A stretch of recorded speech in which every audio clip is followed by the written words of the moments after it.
Picture a world where the sound of screaming never truly stops, where men, women and children learn to recognize the distinctive crack of iron-tipped spears against city gates, the way others might recognize birdsong, where survival depends not on strength or cunning, but on pure, arbitrary luck. Whether the Assyrian army marched north this season or south, whether your city surrendered quickly enough, whether you possessed a skill valuable enough to spare your life.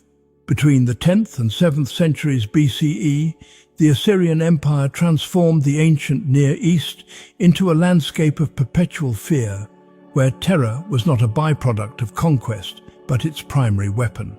The Assyrians were not simply brutal conquerors. They were architects of a system so ruthlessly efficient that it would take centuries for the world to see its equal.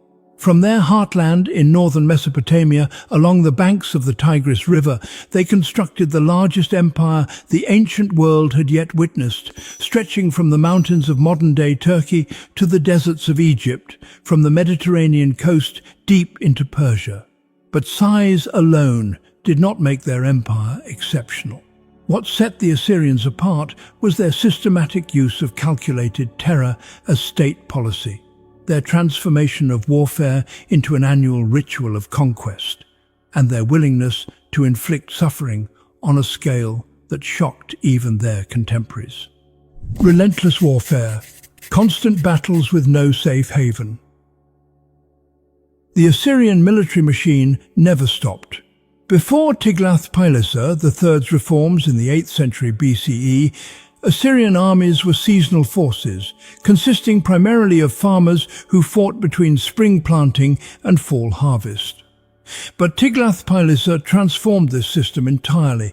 He created the ancient world's first true professional standing army, soldiers who trained year-round, received regular pay, and whose only occupation was war.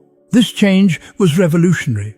It meant the Assyrian Empire could launch campaigns at any time of year, could maintain multiple armies in different regions simultaneously, and could conduct the prolonged sieges that had previously been impossible with seasonal troops. King Shalmaneser III, who ruled before these reforms, had campaigned for 31 years of his 35-year reign. But even he could not match what came after.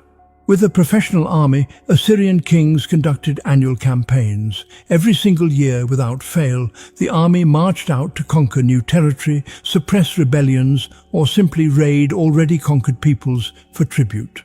For subject peoples, this created an unbearable situation. You might surrender to the Assyrians, accept their governors, pay their tribute, and follow their laws. Yet still, each spring, you would watch Assyrian armies march through your territory, requisitioning supplies, taking able-bodied men as conscripts, extracting additional tribute beyond what had already been paid. The Assyrians called this receiving tribute, but for subject peoples it felt like perpetual robbery backed by overwhelming force. The military infrastructure supporting this constant warfare was unprecedented. The Assyrians built roads throughout their empire, not for commerce, but for moving troops rapidly. They established supply depots along these routes, stockpiling food and equipment so armies could campaign far from the Assyrian heartland. They developed an intelligence network that would not be matched until the Persian Empire, with spies and informants reporting on potential rebellions before they could organize. When King Esarhaddon captured the Egyptian capital of Memphis in the 7th century BCE, he claimed to have taken it in less than a day, testimony to the refined efficiency of Assyrian siege tactics. The constant state of warfare created a society where military service was universal among men. All Assyrian males were expected to serve, and subject peoples were conscripted in massive numbers. This meant that for civilians throughout the empire, there was no safe distance from violence. Your sons, brothers and fathers would be taken to fight Assyrian wars. Your crops and livestock would feed Assyrian armies.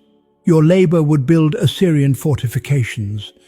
And any sign of resistance or reluctance would bring the full weight of Assyrian military power down upon your city. Between campaigns, there was no peace.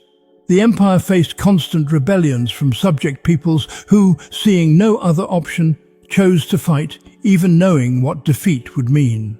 The Babylonians rebelled repeatedly, despite being crushed with horrific violence each time. Cities in Syria and the Levant formed coalitions, hoping that united they could resist what they could not defeat alone. But the professional Assyrian army, with its iron weapons, sophisticated siege equipment, and cavalry forces, defeated every challenge. The Battle of Karkar in 853 BCE saw the Assyrians face a coalition of forces, including thousands of chariots and infantry. The Assyrians claimed victory and continued their expansion. Public punishments. What happened to those who disobeyed? Punishment in the Assyrian Empire was never private. It was theatre, staged for maximum psychological impact. When a city rebelled against Assyrian rule, the response followed a predictable pattern that made examples of the defeated. The Assyrian army would arrive and offer terms, surrender immediately and receive relatively lenient treatment, or resist and face total destruction. Those who chose resistance learned that Assyrian threats were never empty. After the siege ended, the city's leaders would be brought before Assyrian commanders for public execution. Flaying was reserved for kings and high officials. This fatal method of skin removal performed while crowds watched, the removed skin then displayed on walls or poles as a permanent warning. Common soldiers and fighters faced execution by impalement, iron stakes ending their lives in public view, then erected around the city so that anyone approaching would see dozens or hundreds of dying men. The civilian population faced different horrors. Women and children would be spared death, but only to be sold into slavery or deported thousands of miles from their homes. Men might be blinded through severe means, leaving them without sight to wander as living reminders of what happened to those